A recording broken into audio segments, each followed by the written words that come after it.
Here's our goal for this video. This unit kind of contains two ideas. One is understanding the general structure of the periodic table, and one is understanding something called periodic trends.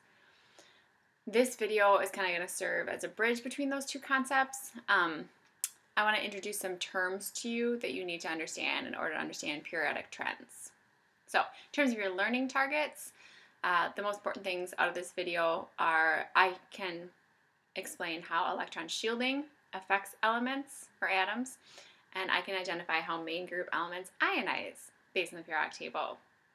So you have to understand ionization and a couple of these other terms in order to understand trends. So here are your first two terms to understand: nuclear charge and electron shielding. These are two phenomena that occur in every atom that will affect our trends. So oftentimes when I ask the question, why is a trend the way it is, you will answer either nuclear charge or electron shielding. What is a trend in general? You'll get into that tomorrow, but a trend is as you move across the periodic table and down, something happens, and it happens consistently, and that's a trend. Okay, the trend that going down the alkali metals, they become more reactive, that's a trend. So, nuclear charge. You know your nucleus is positive. It contains protons and neutrons. As you increase your number of protons within that nucleus, you will increase your nuclear charge. And that addition of protons and that increasing of nuclear charge will affect our trends. The other thing that's going to affect our trends are electron shielding. So, as you fill up one of your energy levels, remember your energy level is essentially a row on the periodic table. Within each energy level, you have sub-energy levels like S, P, D, and F, but an energy level is essentially a row on the periodic table. And as you fill up one of your rows, basically all those electrons are acting as a shield from the attraction of that nucleus. So your nucleus is positively charged. As you increase that charge, you will increase the positive aspect of the nucleus, but as you increase your electrons, you will increase the shielding of that nuclear attraction happening. So you consider any atom, remember, your nucleus is positive, your electrons are negative.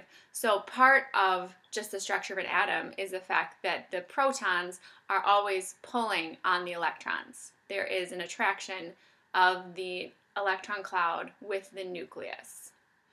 That attraction varies depending on how many protons are in the nucleus and how many energy levels are full.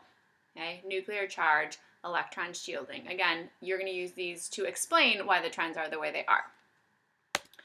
So what trends are we going to look at? We are going to look at these three trends. So you need to know what the terms mean before we look at the trends. Okay. So one trend we're going to look at is the trend of ionization or ionization energy. And ionization energy is the energy it takes to ionize an atom. Okay? So what does it mean to ionize? Well, ionizing is making it into an ion, which means doing stuff with your electrons. Specifically for ionization energy, it's the energy it takes to take away an electron, not to add one. Okay, so ionization energy is the energy it takes to remove an electron. And as we look at this, you'll actually see that there is a first ionization energy and a second and a third and a fourth for atoms, meaning there's an energy related to taking one electron away, which would be its first energy, and then there's energy related to taking a second one away and a third one away and a fourth one away. As you remove more electrons, the energy it takes will change depending on the atom. Okay. Another trend we're going to look at is a trend in electronegativity. So what is electronegativity? Electronegativity is a measure of the tendency or the ability of an atom to attract a bonding pair of electrons. Okay, this is just the weirdest one. Ionization energy is actually a measure of energy. It's in joules. It's an actual measurement. Electronegativity is this fuzzy kind of measurement because it's a tendency, the tendency of an atom to draw electrons to themselves. It's weird. And when I look at the actual numbers with you, when we look at trends, it's not the same as ionization energy. It's an actual, it's more of an idea of like a ranking, like, oh, this one draws electrons the most, So we're going to rate that a 4. And then all the other atoms of the periodic tables are going to get different ratings based on the fact that the strongest pull gets a 4. Because nothing's physically being removed or transferred, it's a harder one to measure. And again, how this works is when we get into bonding, there's 2 different ways you bond. You either remove electrons and like take them as your own, or you have to share them. And the tendency to share brings in this idea of electronegativity, in that when they share, sometimes they don't share equally. Maybe one atom has more of a tendency or ability to attract a bonding pair to itself, okay? And that atom would be more electronegative. Okay, so the more electronegative atoms have a greater tendency to pull electrons toward themselves. Remember, electrons are negative, which means somehow there's a positive draw pulling electrons towards the more electronegative atoms. Atomic radius is the 3rd trend we're going to look at, and the atomic radius is the size of an atom.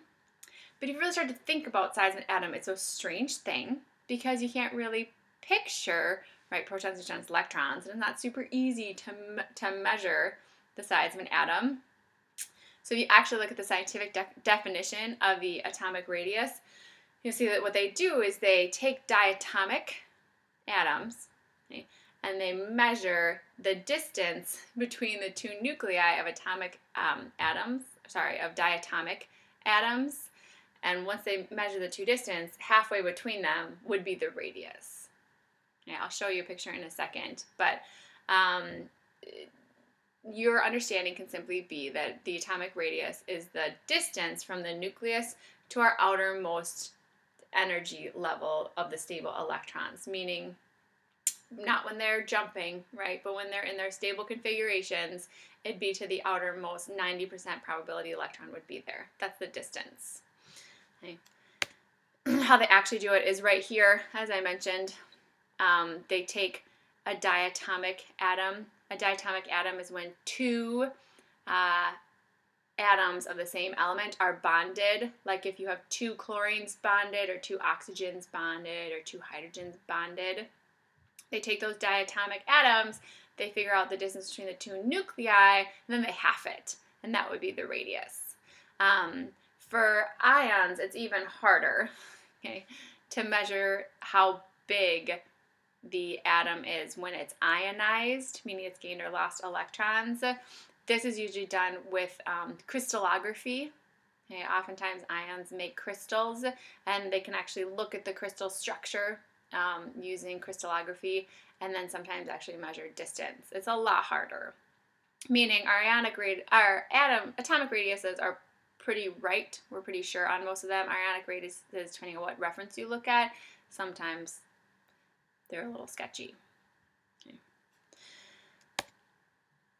So to understand ionization energy, you need to know something about ions. Yay, we finally get to learn about ions. You know already that for ions, it's gaining and losing of electrons.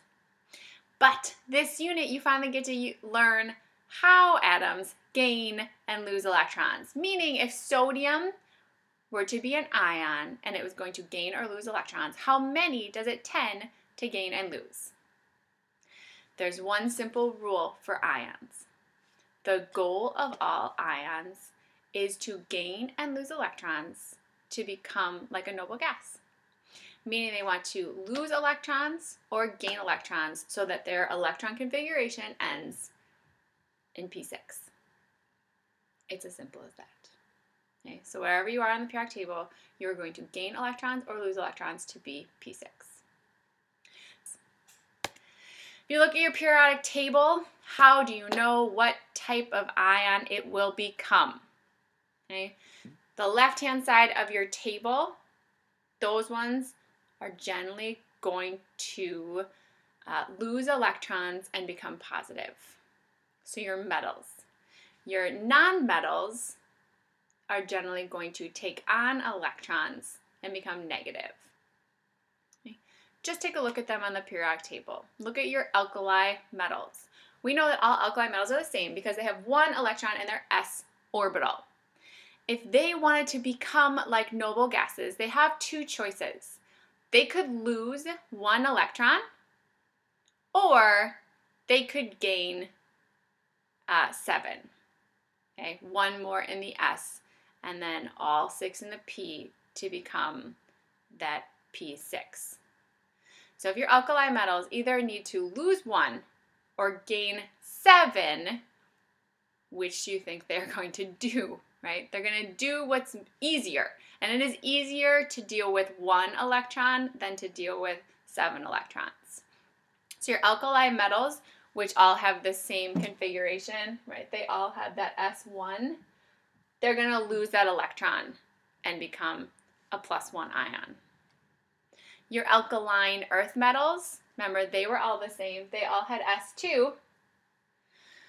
They also have 2 choices. They can lose 2 electrons or they can gain 6. Same deal as alkali. The alkaline earth metals would rather lose 2 than gain 6. Okay. Meaning all the alkaline earth metals make a +2 ion. This is kind of the base of what you need to know in order to do the trends. You're ready to do Form 2, and then from there we're going to move on to the periodic trends activity. Okay? Have an awesome night.